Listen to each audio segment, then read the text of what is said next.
ஆக்சுவலாக ரஜினி மொமெண்டம் அப்படிங்கிறது வந்து அது அந்த பாரை ஏற்றிட்டே இருக்க வேண்டியது. ஏன்னா எல்லா ஏஜ் குரூப்லேயுமே அவருக்கான ஃபேன்ஸ் இருக்காங்க அப்படிங்கிறப்போ.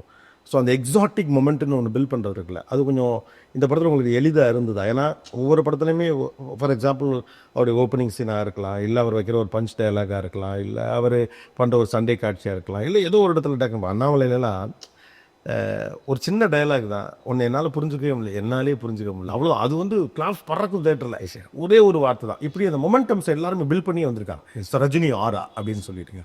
ஸோ இதை எப்படி எலிவேட் பண்ணியிருக்கீங்க கூலியில்? சார் அது வந்து 100% சாட்டிஸ்ஃபை ஆகிடுவாங்க சார். ஆ ரஜினி சாரோட படத்தில் அந்த மாஸ் மூமெண்ட்ஸில் குறையே இருக்காது.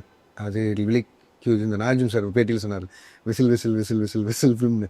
அது வந்து அந்த எலிவேஷன் ரஜினி சாருக்கு இருந்துடும். பட் ஆனால் இந்த மாதிரி ஒரு படத்தில் அவரை வச்சு பார்க்குறது தான் புதுசாக இருக்கும். இந்த மாதிரி ஒரு கதைக்கு இந்த ஸ்டைல் ஆஃப் ஃபிலிமில் அவர் பண்ணதில்லை.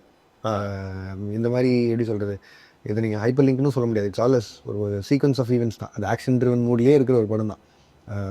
பயங்கர த்ரில்லர் மிஸ்ட்ரியாக ஆரம்பித்து and it will turn into a huge action film. அந்த அந்த இதில் நீங்கள் அதான் 2 சைட் ஆஃப் ரஜினி சாரும் இருக்கும். அவர் காமாக இருந்து கம்போஸ்டாக இருந்து பார்ப்பீங்க, அண்ட் தென் அந்த elevated larger than life Rajini சாரையும் பார்ப்பீங்க.